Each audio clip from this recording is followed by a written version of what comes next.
इंसान को खुद पर बड़ा फख्र है कि उसने तरक्की की मनाजिल तय कर ली है। लेकिन अगर हम गौर करें और इस हवाले को पढ़ें तो हमें पता चलता है कि आज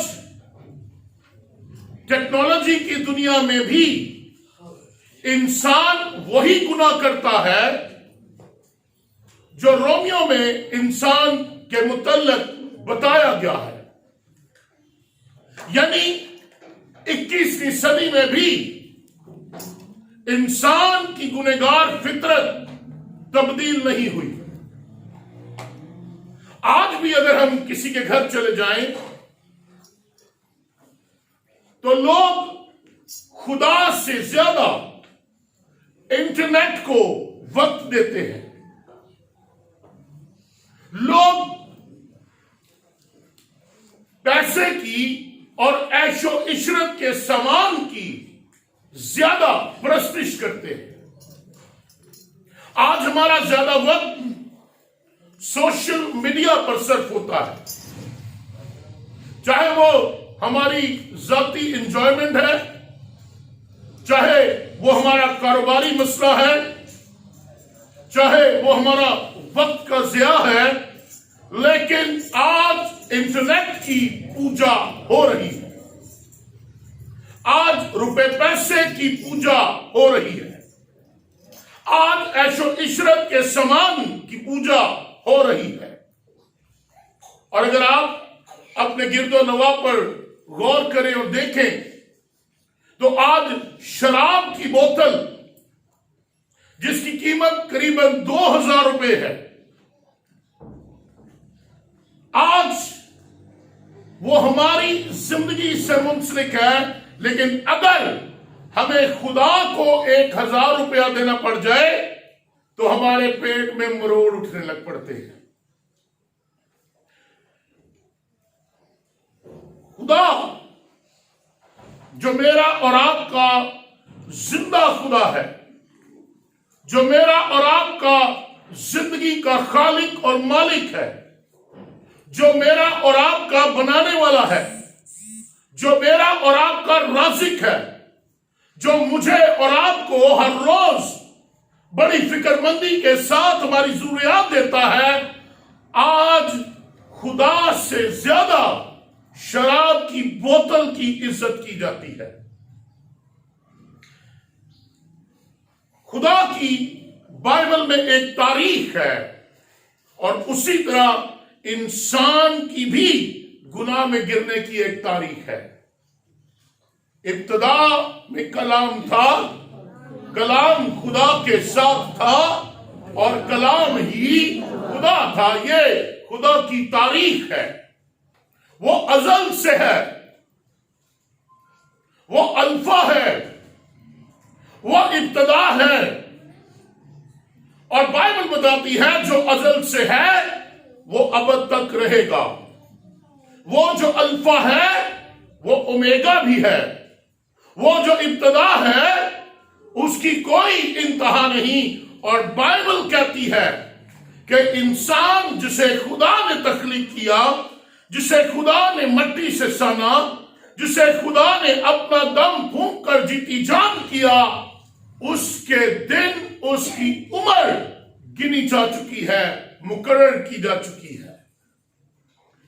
लेकिन फिर भी इंसान खुदा से ज्यादा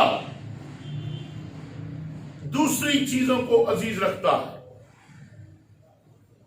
इंसान ना तब बदला था जब वो बाग एदन से निकाला गया और ना ही इंसान आज भी बदला है। इंसान नहीं बदला, हालात नहीं बदले। और फिर मजे की बात और बाबरकत बात कि हमारा खुदा भी नहीं बदला। वो कल भी यकसा था, वो आज भी यकसा है और वो हमेशा यकसा रहेगा। Hallelujah, hallelujah. इंसान अमली तौर पर सच को जानना ही नहीं चाहता। बाइबल मुकद्दस में क्या आयत है? तुम सच्चाई को जानोगे और सच्चाई तुम्हें आजाद करेगी। और क्या 21वीं आयत में हमने क्या पढ़ा? इसलिए कि अगरचे उन्होंने खुदा को जान तो लिया मगर उसकी खुदाई के लायक उसकी तमजीद और शुक्रगुजारी ना की। यह इंसान की कमजोरी है कि वो खुदा की तलाश करना नहीं चाहता। यह इंसान की कमजोरी है कि वो इन खुदा को ढूंढता नहीं है, जबकि बाइबल में कुलिया दिया गया, ढूंढोगे तो खटखटाओ तो तुम्हारे वास्ते खोला जाएगा, मांगो तो तुमको दिया जाएगा। इंसान चाहता है, इंसान चाहता है, और उसकी चाहत क्या है? खुदा उसकी सोच के मुताबिक हो। खुदा इंसान खुदा को अपनी सोच के मुताबिक ढालता है। वो खुदा को अपनी सोच से घड़ता है कि खुदा कैसा है। जब खुदा देता रहता है हम खुदा को बड़ा बड़ा जानते हैं। जब खुदा से हम हासिल नहीं कर पाते तो फिर हम खुदा को एक गजबनाक कहर अंगेज शख्सियत के तौर पर अपने जहन में बनाना शुरू कर देते हैं। खुदा ने इंसान की फितरत और तख्लीक में मकाशवा डाला है। और आज जो बात मैं आपको दे रहा हूं, जो बात मैं आपसे कर रहा हूं और जो सोच मैं आपको देना चाहता हूं, वो 2021 के लिए आपके पास एक टारगेट है। Now I am going to give you target for 2021। 2021 के लिए मैं आपको एक टारगेट देना चाहता हूं। मैंने कहा कि खुदा ने इंसान की फितरत और तख्लीक में मकाशवा डाला है, और अगर इंसान खुदा की कुदरत पर नजर करे तो वो खुदा को जान सकता है कि खुदा कौन है। आइए पैदाइश की किताब में चलते हैं। पैदाइश की किताब से हम देखना शुरू करते हैं। पैदाइश की किताब के पहले बाब में हम पढ़ते हैं कि खुदा पानी की सतह पर जुम्बश करता है, और खुदा ने तारीकी को रोशनी से जुदा किया। खुदा ने पानी को खुश्की से जुदा किया। खुदा ने आसमान और जमीन को बनाया। खुदा ने चांद बनाया, सूरज बनाया, सितारे बनाए, जमीन की सारी तख्लीक को उसने जारी किया। उसने हर तरह का फल, हर तरह का सरसब्ज और शादाब बाग लगाया। हर तरह की सब्जियां, हर एक चीज जो उस बाग में थी वो खुदा की तख्लीक थी। खुदा ने हवा में उड़ने वाले परिंदे बनाए। खुदा ने जमीन पर चलने वाले जानदार बनाए। जमीन पर रेंगने वाले कीड़े मकोड़े बनाए। खुदा ने पानी में रहने वाले जानदार मछलियों को और दूसरी चीजों को बनाया। यानी खुदा ने हर एक चीज को अपनी कुदरत से तख्लीक किया। और इसीलिए मैंने कहा कि अगर इंसान खुदा की कुदरत पर निगाह करे तो वो जान सकता है कि खुदा कौन है।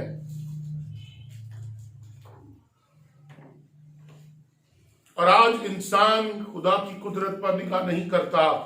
वो समझता है कि आज जो कुछ भी मेरे पास है, जो कुछ भी मैं हूं, जो कुछ भी मैं बन गया, वो सब मेरी कुवत, मेरा जोर, मेरी ताकत, मेरा इल्म और मेरी अकल के वसीले से है।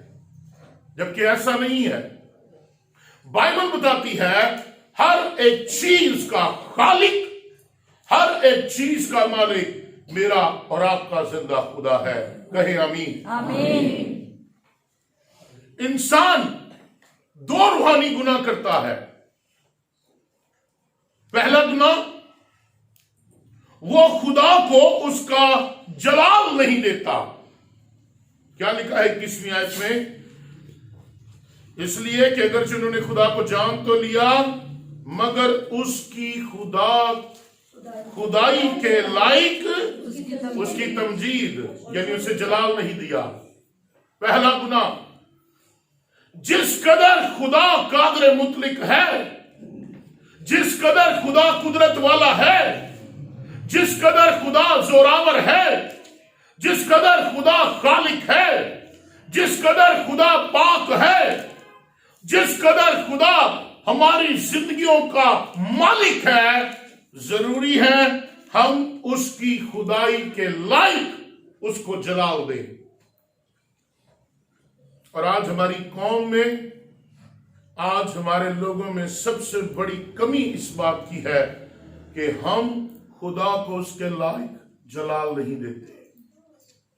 गैर कौमों की तरफ देखें, जैसे ही नमाज की आवाज उनके कानों में, अजान की आवाज उनके कानों में सुनाई देती है, घर में बैठी हुई बहनें, बेटियां, औरतें, खवातीन फौरन सर ढांप लेती हैं। हम लोग शादी ब्याह में जाते हैं, चीख चलाते हैं, आओ दुआ करें। चर्चिस में कहते हैं बहनों सर पे दुपट्टे लें, आओ सरों को झुकाएं। लेकिन हम लोग खुदा को उसके जलाल, उसकी खुदाई के बराबर जलाल नहीं देते।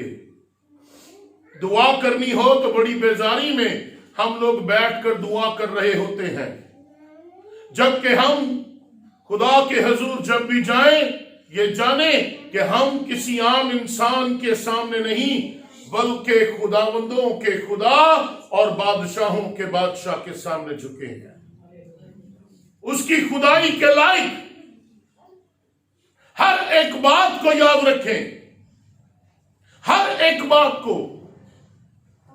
मैंने देखा गैर कौमों की छोटी छोटी बेटियां जब वो सिपारे पढ़ने जाती हैं या वो घरों में जब अजान की आवाज होती है, उनकी माएं उनको दुपट्टे उड़ा देती हैं, उनको छोटे छोटे स्टोल्स उनके सरों पर देती हैं। और हमारी बच्चियां चर्चिस में भी नंगे सर आती हैं।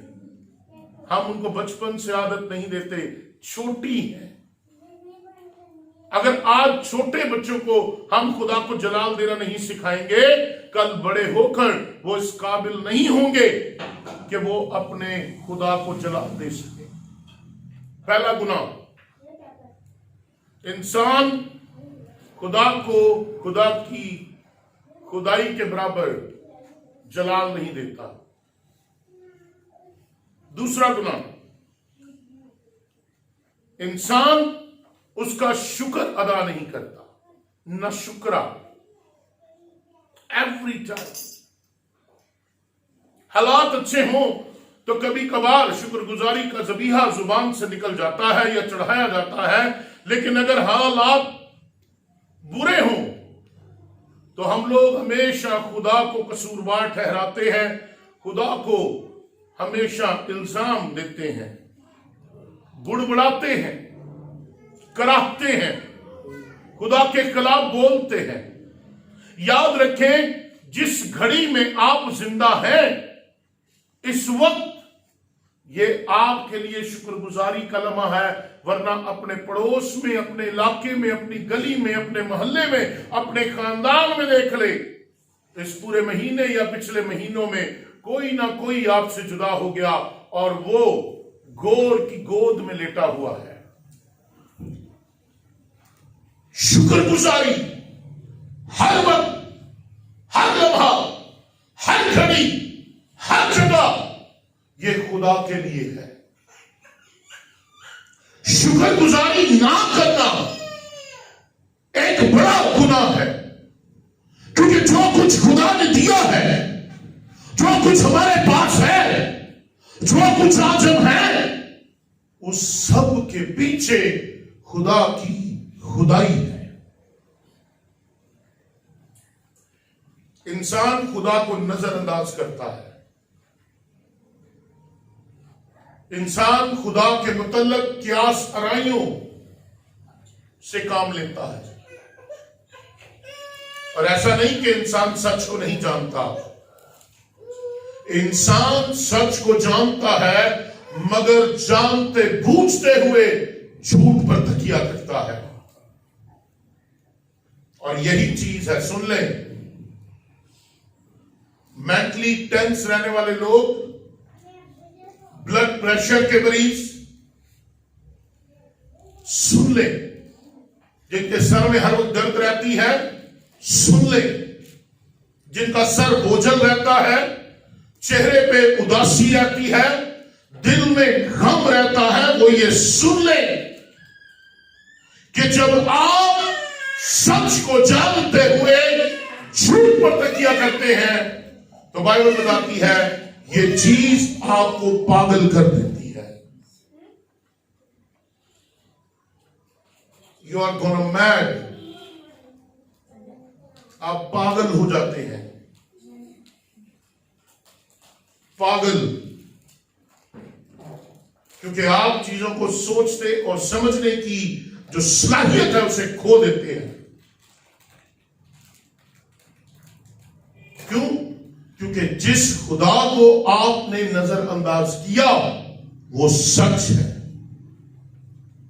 वो है, वो यहां भी है, वो यहां भी है, वो यहां भी है, वो यहां भी है, और वो यहां हर एक के साथ है। He is truth, वो सच्चाई है, क्योंकि उसने अपने बारे में खुद कहा राह, हक और जिंदगी मैं। और इंसान की गफलत, वो राह से भी भटक गया, वो जिंदगी भी खो बैठा, और उसने सच को बातिल बना दिया। इंसान का दिल तारीकी में रहता है। आइडिया है आपको? किस किस को आइडिया है कि मेरा दिल तारीकी में रहता है?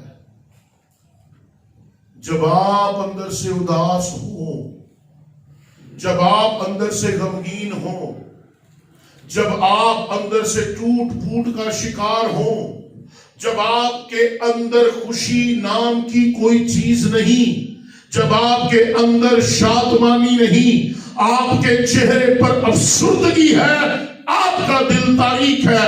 क्योंकि खुदा के कलाम में लिखा है अपने सारे दिल, अपनी सारी जान, अपनी सारी अकल, अपनी सारी दौलत, हर एक चीज से खुदावंद अपने खुदा को मुबारक है। और जब आप अपने अंदर से खुदा को मुबारक कहते हैं, कोई चीज आपको गमज़दा नहीं कर सकती। गम कब है? जब दिल खुदा से खाली है। मायूसी कब है? जब दिल खुदा से खाली है। नाउमीदी कब है? जब दिल खुदा से खाली है। उदासी कब है? जब दिल खुदा से खाली है। बेदिली कब है? जब दिल खुदा से खाली है। चेहरे की उदासी क्यों है? क्योंकि दिल खुदा से खाली है।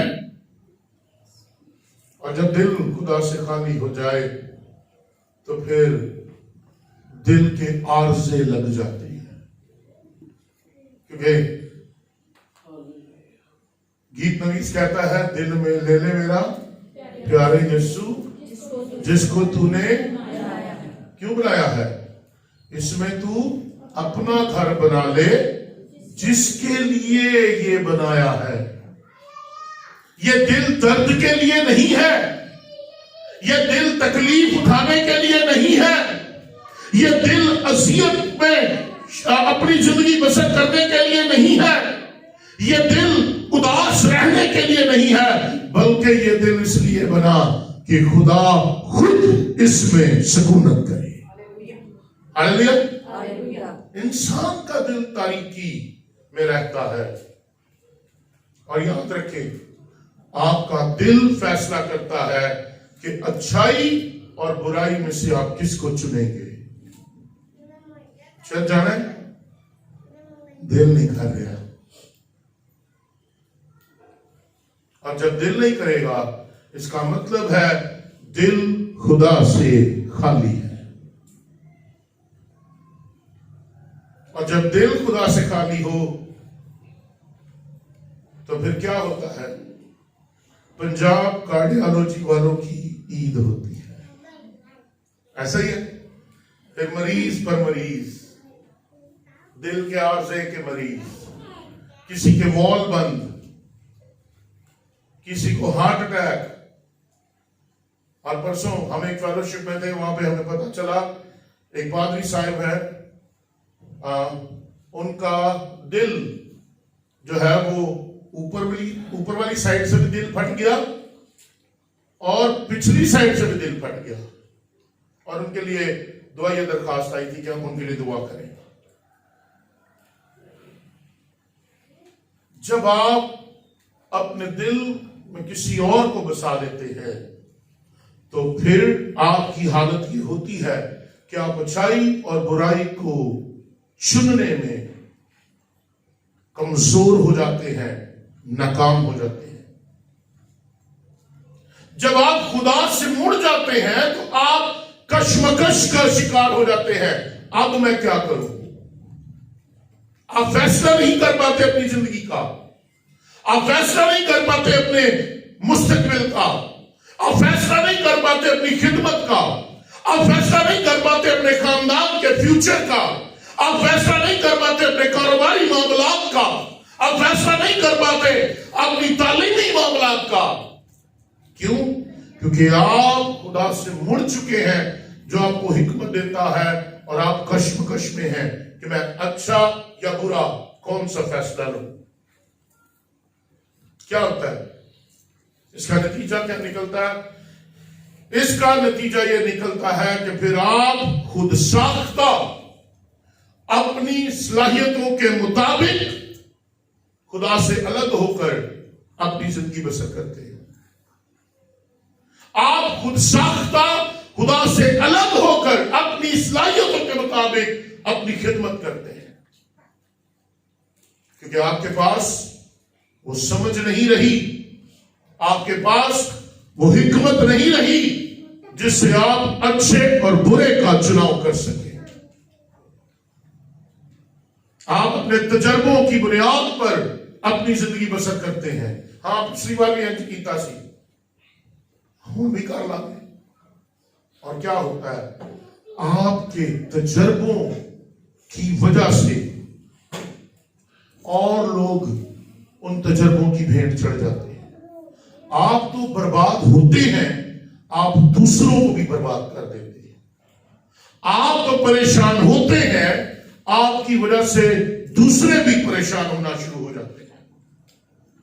और ये जो खुद साख्ता जिंदगी है, ये जो खुद साख्ता मुनादी या खिदमत है, ये जो खुद साख्ता ईमानदारी है, ये अंधेपन का शिकार है।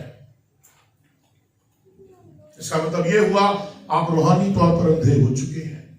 आपको नजर नहीं आ रहा, सामने खाई है, सामने गड़ा है, सामने मौत है, सामने क्या है, और आप चले जा रहे हैं सिर्फ इस बुनियाद पर मेरे पास तजर्बा बड़ा। नो, तजर्बे की बुनियाद पर एक ईमानदार जिंदगी बसर नहीं हो सकती। खुद साख्ता बुनियाद पर एक ईमानदार जिंदगी बसर नहीं हो सकती। अपनी सलाहियतों पर आप अपनी ईमानदार जिंदगी बसर नहीं कर सकते। ईमानदार जिंदगी बसर करने के लिए आपको खुदा की अशद जरूरत है, क्योंकि बाइबल में लिखा है, यूहन्ना की इंजील 15वां बाब 5वीं आयत, किसको याद है? तो मुझसे जुदा होकर जब आप खुद साख्ता अंधेपन का शिकार हो जाते हैं तो सबसे बड़ा अलमिया आपकी जिंदगी में यह होता है, आप खुदा से दूर हो जाते हैं। क्यों? क्योंकि आपने अपने ऊपर भरोसा करना सीख लिया। मैं कर सकता हूं, oh, yeah, I can do it. No, you can't do it. क्योंकि with God all things are possible. Without God नहीं। खुदा आपकी जिंदगी में है तो सब कुछ मुमकिन है। अगर खुदा आपकी जिंदगी में नहीं तो आप अंधे हैं, आप बर्बादी के दहाने पे हैं। आप खुदा से दूर हो चुके हैं, लेकिन अपने आप को बेवकूफ बना रहे हैं, धोखा दे रहे हैं। क्या लिखा हुआ है 21वीं आयत में? लिखा है, उसकी खुदाई के लायक उसकी तमीद और शुक्रगुजारी ना की, बल्कि बातिल ख्यालात में पड़ गए और उनके बेसिमत दिलों पर अंधेरा छा गया। वो अपने आप को दना जुटाकर बेवकूफ बन गए हो। आई एम विद गॉड, मैं खुदा के साथ हूं, मैं कर रहा हूं। No, you are not with God. वो अपने आप को बेवकूफ बना लेते हैं, अपने आप को दाना समझकर। मैं बड़ा समझदार, मैं बड़ा हिकमत वाला, मैं बड़ी हिकमत वाली। मेरी बहनों, मेरे भाइयों, अगर खुदा से आप दूर हो चुके हैं तो याद रखें, हिकमत भी आपसे दूर हो चुकी है। अगर आप खुदा से दूर हो चुके हैं तो फहम भी आपसे दूर हो चुका है। खुद साख्ता जिंदगी हलाकत की निशानी है, क्योंकि आपने खुदा पर भरोसा करना छोड़ दिया। और जो खुद को दना जुटाकर बेवकूफ बनते हैं, याद रखें, उन्हें रूहानी तौर पर मातम करने वाले बताया जाता है। उन्हें रूहानी मातम करने वाले कहा जाता है। क्यों? क्योंकि उसके बाद उन्होंने रोना ही है। जब उन्होंने खुदा को छोड़ दिया, जब वो एक ऐसी जिंदगी जो खुदा से खाली है बसर कर रहे हैं और अपने आप को खुदा परस्त कहते हैं, उस जिंदगी में वो मातम मातम और मातम करते रहते हैं। उनके पास रोने और चिल्लाने के अलावा और कुछ नहीं होता। खुदा के खादिम रिचर्ड ग्रैनी, उन्होंने कहा था कि जदीद इंसान बजाय खुदा की प्रस्तुति और मुनादी करता, वो खुद को खुदा समझने लगता है। जब हम ये कहते हैं ना कि आई कैन डू इट, इसका मतलब ये है मैं खुदा हूं। जब हम ये कहते हैं कि खुदा के बगैर मैं सब कुछ कर सकता हूं, इसका मतलब है आई एम गॉड। इंसान खुदा की प्रस्तुति और उसमें जिंदगी बसर करने से जब कासर है तो वो खुद को खुदा समझने लगता है। और जब हम खुद को खुदा समझने लग जाएं तो समझ लें एक तीसरा गुनाह हमारी जिंदगी में शामिल हो गया, और वो गुनाह शर्क है। समझ लें शर्क को, पंजाबी भी कही जाए शरीक का। और शर्क का मतलब है हम खुदा के साथ किसी और को शामिल कर ले, खुदा के बराबर किसी को जानना शुरू कर दे। अब शर्क क्या है? हमने अपने आप को खुदा के बराबर लाकर खड़ा कर दिया, मैं खुद खुदा हूं। हमारा दुनिया में तखलीक का मकसद है। हम ऐसे नहीं इस दुनिया में आए। कुछ लोगों का शायद ख्याल है हम दुनिया में आए हैं 10-12 बच्चे पैदा करने से, 4 कोठियां पाना से, 10-12 गड्डियां लेना से, 4-5 जनाब बाइबल कॉलेज बनाने के लिए, बड़े बड़े प्लाजे बनाकर अपना नाम जिंदा रखने के लिए। नो, हम यहां पर एक खास मकसद से भेजे गए हैं। हमारा दुनिया में तखलीक का एक मकसद है, और वो मकसद है खुदा की खुदाई को और भलाई को दुनिया में फैलाना, लोगों को बताना कि खुदा किस कदर कादिर मुतलिक है, खुदा की खुदाई दुनिया पर जाहिर करना और खुदा की भलाई लोगों के पास लेकर जाना। खुदावन भला है और वो भला है, दैट्स इट। इसके आगे कुछ नहीं। कितना भला है, कैसा भला है, इसमें कोई शर्त नहीं। खुदावन भला है और बस भला है। हमारा मकसद है दुनिया में खुदा की खुदाई लोगों तक लेकर जाए। We are creation of God, we are greatness of God. मैं खुदा की खुदाई का सबूत हूं। खुदा ने मुझे पैदा किया, खुदा ने मुझ पर शफकत की, खुदा ने मुझे बड़ा बनाया, खुदा ने मुझे सब कुछ दिया। खुदा की भलाई लोगों को के पास लेकर जाए। हम लोगों के पास आज तक खुदा की खुदाई और खुदा की भलाई लेकर नहीं गए। आपने कभी आरी को देखा है? आरी हाथ से जो चलती, बड़ी आरी, उसके चलाने का तरीका